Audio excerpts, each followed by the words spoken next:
I'm Washu Anishinaabe. I am one of the research assistants here on the Native Waters and Arid Lands project. A couple of quick housekeeping things. We've already handed out our evaluation for our session, so you can fill this out kind of throughout or wait till the end, and then when you're finished, just leave it on the table at the end of the session. We'll come and pick it up. You don't have to worry about handing that back. And also there's two different studies, I guess, that we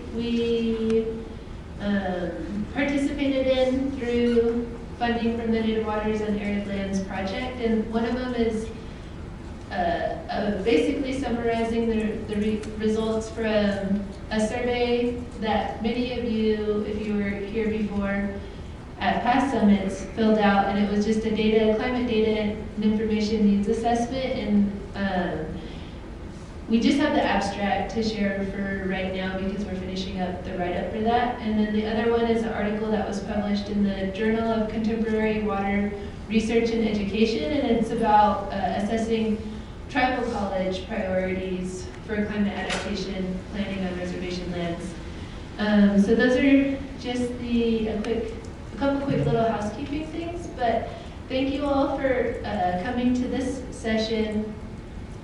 The session of our title is Collaborative Partnerships for Economic Development, Cultural Revitalization, Wetland Restoration, and Environmental Conservation. And this is a little bit different than what we've done in the past for our sessions. We're going to do more of a case study with the individual tribe, the Washu tribe. And we have a couple different representatives from the tribe who are going to talk about Meeks Bay Resort, which is a resort on national forest lands that they operate and manage under a special use permit, and then also some of the restoration project that has been happening on the Meeks Meadow that's adjacent to the resort, as well as a climate adaptation project that's going to go on, that's been ongoing with the tribe. And to bring it all, I guess to conclude it all, we have Jolie Varela, who's going to be talking about her work. This is completely separately from the Meeks Bay and Meeks Bay Resort and Restoration Project, and she's going to be talking about her work with the organization that she founded, Indigenous Women Hike, and some of the things that they've been doing. Essentially, what we're trying to get at with this summit is to explore additional economic opportunities for tribes, or that really have water as the forefront of those, but water sustainability and environmental sustainability at the center of that. Because I think one of the issues that keeps coming up when we talk about water and water rights is that tribes have their water rights adjudicated for agriculture for the most part. And they're doing the best that they can, but they're not able to necessarily, agriculture is not as profitable as it once was. And so in trying to think of outside of the box and think about sustainability and to consider economic diversity as a form of climate resilience is kind of what we're trying to talk about here. And opportunities that might be available even outside of reservations for tribes. With that, we're gonna have our speakers give their presentations, and we're gonna hold questions off to the very end, and they'll all be sitting up here at the end, and we can ask questions then, and hopefully we'll be able to facilitate a little bit of a discussion here, because I think some of these opportunities haven't been fully explored by a lot of tribal land managers or tribes themselves. And so first off, I'd like to introduce Daryl Cruz. He's the Washu Tribal Historic Preservation Officer, and he's going to be talking a little bit about the federal laws and policies that reinforce, I guess, the rights for tribes to have management and oversight on on lands outside of reservations that are within their traditional territories.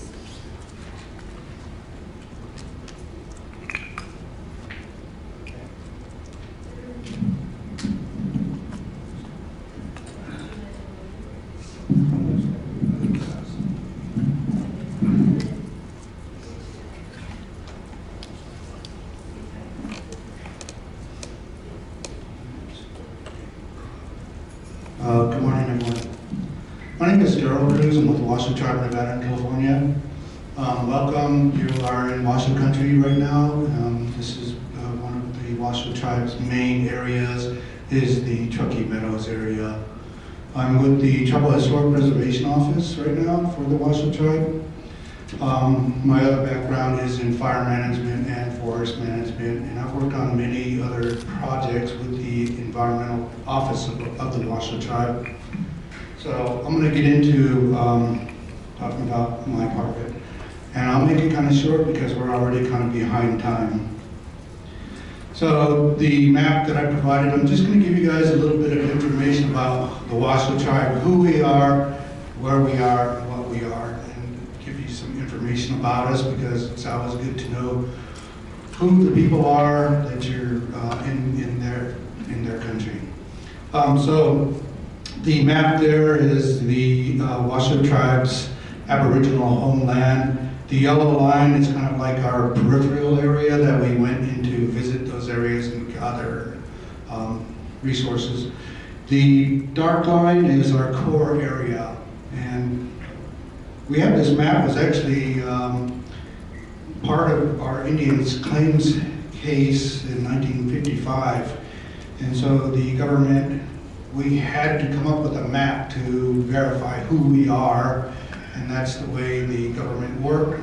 So we did it, but we also used it to verify these places that are important to us, and that way nobody can dispute any of those facts. Even the government cannot dispute those facts. So it works in our favor. The other pieces of land you see are the little red and blue areas. That's our current land that we have right now. So, Ta'au, which is Lake Tahoe, it is the center of the universe for the Washoe Tribe. And I just wanted to bring that up to you guys, just because it is a very important place to us. And I think the focus of this meeting is water issues, water rights, and anything to do with water. So Lake Tahoe, I wanted to include that because it is the most important sacred place of the Washoe Tribe. It's also the center of the Washoe homeland. We have many uses of the lake. It is a medicinal place, it's a spiritual place. So we still revere it as that. And the agencies recognize that we still hold great affiliation to that tribe. And so they consult with us anytime there's anything to do with the Lake Tahoe basin and waters. So the Washoe people were made up of 4 distinct bands from the 4 directions. So we have similarities to the Great Basin and California cultures, but we speak neither one of those languages. And the linguists classify our language as Hokan language, which means that we've been there a very long time and we were pretty much squeezed in from all directions. And that's why our language is very distinct amongst everyone around us. So the Washoe are not visitors to the land, but are part of the environment. That photo there, I like these 2 photos. They're kind of my favorites. The upper one on the left, they still have the wild look, and that's what I like about it. These people were just around 1850 time period is when they took this picture, and so you see they still have that wild look. And the other bottom picture is the woman with her bibgus, or her cradle board, where she's got her infant on her back. This was up at the lake also. So Helen asked me to talk a little bit about partnerships and consultation. This is pretty much what I do. Consultation, most of the majority of the work I do right now has whereas TIPO is regulatory and it involves consultation. You guys are probably not new to any of that, but I'm just going to give you my perspective of how I approach consultation. So Section 106 of the National Historic Preservation Act, that's probably the most important act because it allows the tribes to have direct consultation with the agencies in forming decision-making processes. So it mandates that the federal agencies consults with the tribes that may be affected by proposed action or undertaking.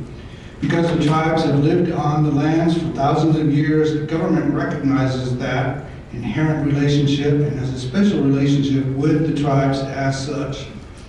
So they recognize that we've been here forever. And the leadership has changed over the years. They're not the arrogant people of the past where they tell the tribes what to do. They pretty much listen to the tribes now, and we have a big influence on forming the opinions and the projects. So another document is the National Environmental Policy Act, because this is a environmental review process. So during this process, they have to take into all these elements for consideration. And one of those is cultural. And so we get to take part in those. Whenever they put out a document, we review it to make sure that what that document is saying is in our best interest, not in their best interest. So we're involved in that part pretty extensively. So once you put it on paper, once you write it down, it's a legal document, and they cannot dispute it. Nobody else can dispute it. The consultation process allows federal participation in the planning and implementation process to ensure that the outcome is conducted in a responsible manner. The tribes have always asked for responsible planning and participation. The partners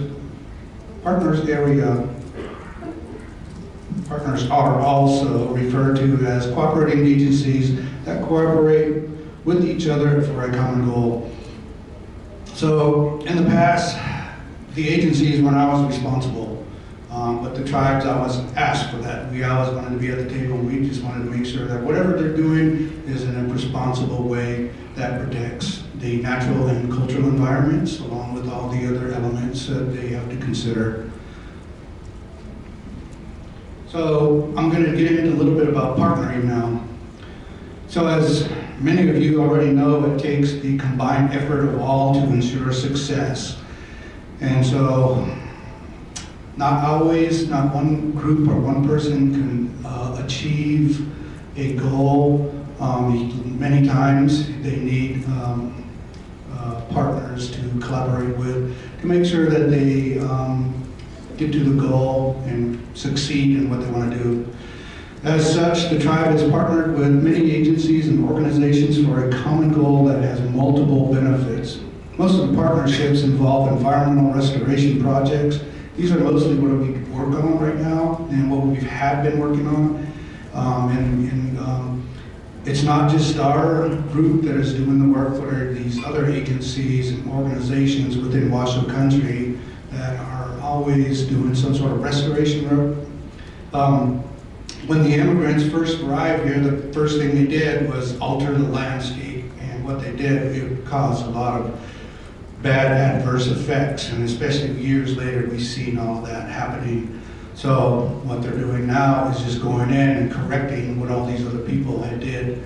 And so because we are still attached to the lands, and it's still important to us, we participate with all these agencies, and they recognize it. They call on the tribe to be a partner in their projects. So some of the benefits of partners, and I've just wrote down a lot of these little, just a couple, about 6 bullet points in support. So this is an example. Alpine and Amador counties, Jackson Rancheria, and U.S. Forest Service provided support letters to the tribe for a place name project. The tribe has provided support letters as well. So basically, we needed their participation. We needed their partnership to make this place name happen. So there was a place up in Alpine County and Amador County called Squaw Ridge, we had that changed to Hamalati Ridge, which is a Washoe word.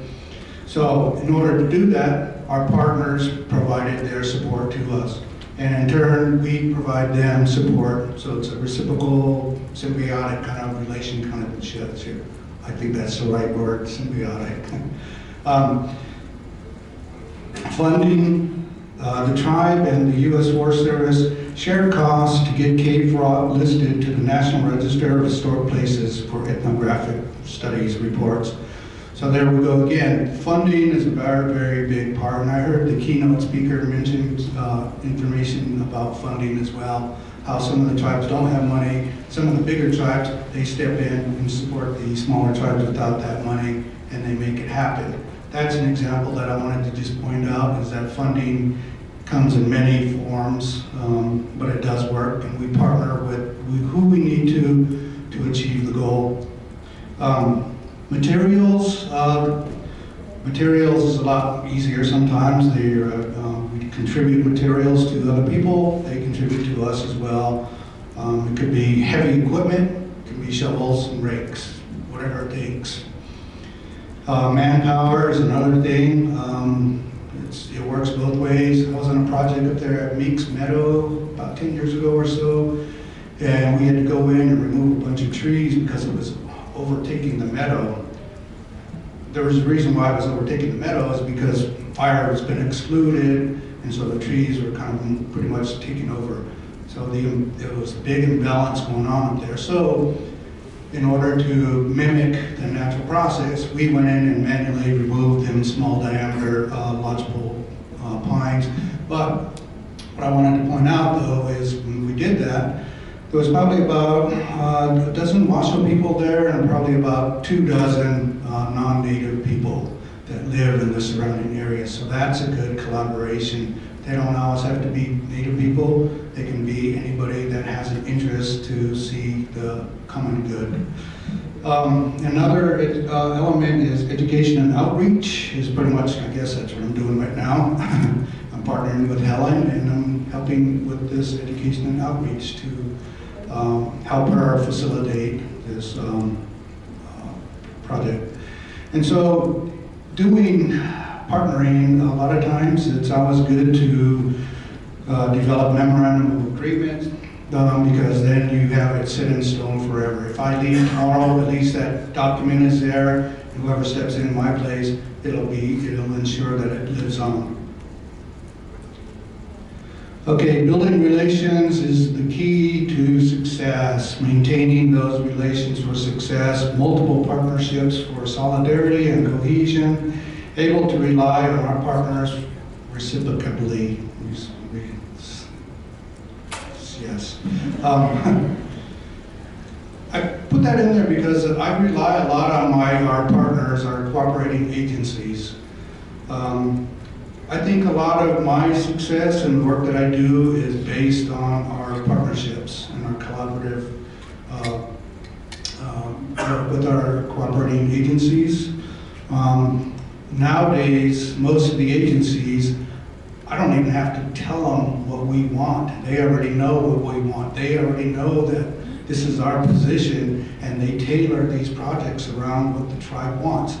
That's good partnership and good relationship building, and so when you do that, you can move on, and you know that if it's going to get done, you don't have to sit there and tell them what the tribe wants. They already know. That's really good. That's success. Okay, what does it mean to the tribes? Tribes have an attachment to the lands that go back for thousands of years, and all tribes want to remain in their lands, and they do not have plans to move any somewhere else. This is where we are from and plan to stay here. Tribes still depend on the lands for food and medicines and are sensitive to what happens to the lands. After all, our cultural identity emanate from the lands. Although the Washoe tribe has been fortunate when working with the federal government in our territory, many tribes have been let down by the responsible entities, further aggravating distrust. So when you don't have that relationship, you have distrust towards the other side. That other side that's supposed to be there to work with the tribes. I just wanted to point that out. I'm sure all of the tribes, including our tribe, we've all experienced that. Some tribes are still experiencing that. So many times in the history of this country, have the tribes suffered the most and lost everything, including the extermination of all tribes. But now we have opportunities to be more involved. The agencies have a new generation of people that take their jobs seriously, working with the tribes in a meaningful relationship. Take advantage of that, use it, it works. Okay, that's pretty much it for my presentation. These last 6 slides are all the laws that we use. They're the antiquities laws, historic sites, Archaeological Historic Preservation Act I mentioned earlier, American Indian Religious Freedom Act, Executive Order, National Historic Preservation Act, Native American Grave Protection and Repatriation Act, Archaeological Resources Protection Act. That's an important one right there because we actually have an ARPA case right now that's in federal court, and the guy has already pled guilty. He was caught in the act, and a lot of the ARPA cases are hard to prove, but this one, even though it was in the court for the last 4 years, they were able to come to a conclusion on that. So the tribe will be at the sentencing to give our view of the damages it has caused to our tribe. So ARPA is an important law. We've also had some other ARPA cases. They turned out okay. Some of them don't because there's not enough evidence. There was an ARPA case that was over here in Amador County in California, and the Forest Service, they won $50 million based on ARPA because it had damaged archaeological prehistoric sites. And that's probably the first time that it was actually a case that won that large of an amount based on the damages that was caused to the archaeology. The fire burned so hot in there that it trapped the bedrock mortars and rocks. It just kind of blasted them apart. Executive Order 1307, Indian Sacred Sites. So all of these are different laws and executive orders that we use to make sure that we have a good outcome that's in the best interest of our tribe and our people. That's it. So turn it over to Helen. Thank you all. And sorry I didn't say Helen Maheji, which is hello, that's Washoe. I am Southern Washoe from down in Alpine County, Amador County, and El Dorado County in that area. So thank you.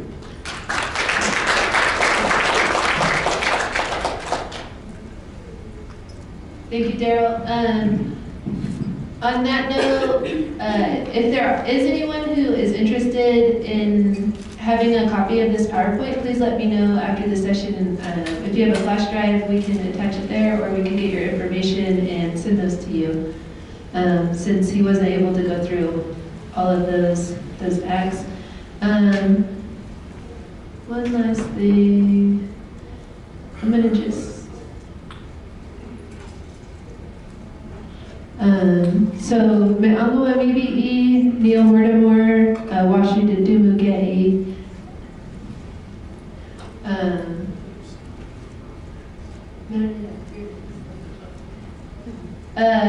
So we're going a little bit out of schedule, sorry Neil. So Neil's here to talk about Meeks Bay, the Meeks Bay Resort and the tribal management of that. And just as a note, so I really, oh no, I did something wrong. Okay, so as was mentioned earlier, Da'a'aga'a, Lake Tahoe is the center of Washoe homeland, and as you can see, none of that is tribal land. A little bit in Incline Village, there's a little bit of management authority here at Skunk and Meeks Meadow, but it's not actually tribal owned land. And so right here, Meeks Meadow and Meeks Bay is the resort that the tribe currently manages on federal national forest land. And so with that, I'd like to welcome our tribal chairman, Neil Mortimer, up here to speak a little bit about those efforts and the work that goes into that.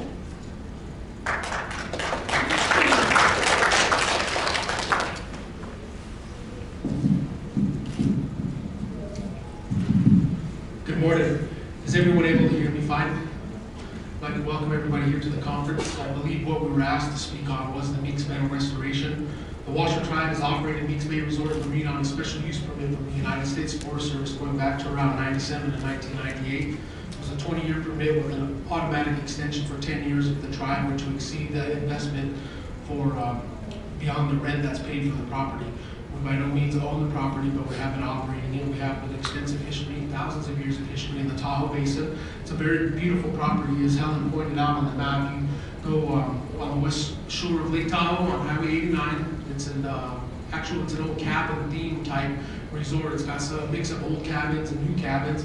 And there's the marina was actually dredged out of the Barrier Beach. I'm not sure if you folks are familiar with that, but there was an actual lagoon where the creek flowed in from the Sierra watershed, stopped in that particular area other than in high flow, when it would punch through and actually run right into the lake. This would go into this lagoon and it would permeate back in and end up back in the lake. It was so much of a natural filtration system. But in the early 30s or 40s timeline, based on the information we received, the recreation opportunities for this property were great. So the owners of the actual resort dredged out the opening of the Barrier Beach, turned the creek into an actual marina. And I believe there's around 150 slips, or what they refer to, where people, more of the wealthy people would dock their boats in there. And they've been doing it since like the 30s or 40s. This has negatively impacted our tribe for, I don't know what's going on, over 70 or 80 years. But this is the Tahoe, Lake Tahoe and the Tahoe Basin is huge for recreation. I'm sure when you guys came in here, you see all the promotions for the skiing and the hiking and the whole seasonality of everybody's tourist attractions, and that Tahoe is kind of the center focal point for all of these places. Tahoe is the center of where the area in this whole entire area, Truckee Meadows all the way out to the Pyramid Lake Indian Reservation, receives their water. It goes out of the Truckee down to the Sierras with other tributaries and ends up back out in the Pyramid Lake. And I'm sure our environmental director will talk about that here in a little bit, and it impacts his tribe as well. But what we've done is we actually operated this thing for around 17 years successfully, and there was an attempt by the Lahan Water Quality Board. I'm not sure if any of you folks are familiar at all with Lahan Water Quality Board. They're the water regulatory agency in the state of California. So they regulate all the water. Some of the gentlemen's presentation in there, he's talking about dealing with your state, local, and federal agencies. These are the big guys in the state of California that deal with all the water rights. The tribe doesn't have water rights in the lake. Our water rights that we do have came from properties that were supposedly given to the tribe. Actually, it was lands from ranchers that had settled in the valley in the late 1800s were returned to the tribe. And with some of those water rights, we do have water rights as a stakeholder and a shareholder, but it's under state law in the Alpine Decree, so we're not one of the tribes that actually have access to the water rights. Some of the water rights that have been described here, our water rights come to the Alpine Decree on our ranch lands. Aside from Lake Tahoe, those waters don't come out of Lake Tahoe. But to get back to the resort, there was an attempt to sue our tribe for about $500,000 for ongoing water quality violations from the marina, because these people dredged out that Barrier Beach, turned this thing into a marina. So for the last 70 or 80 years, this creek, the road, Highway 89, all the human activity development has actually been contributing to some of the degradation of Lake Tahoe's water quality. For those of you that aren't familiar with the lake, it has some of the best water quality in the world. It goes down and it goes back, and they've been sampling the scientists out of the University of Davis, I believe, have been taking water quality samples, and they send this disc down in the water annually, and they look and they can see how far down they can see. And I believe it's being restored because of a lot of the tribe's influence and elected leaders. I apologize. Trying to do some of the restoration projects. So the Meeks Meadow ties into this thing because you have a meadow system in which water is naturally filtered as it comes out of the Sierras, comes out of the snowpack before it flows into the lake. This Barrier Beach, before it was actually compromised, would have taken the water, allowed it to permeate, to settle. But after that, the recreation component came into it, with people in the 30s and 40s wanting to be able to fish and park their boats with their cabins, the whole experience. It negatively impacted that. So every high watershed, and once you built the highway and encroachment by development, the sediment, whether it was dust or traffic, debris and oils and waters, and have direct access into the lake. So as the special use permit came into play for the tribe, we actually leased the marina to a sublessee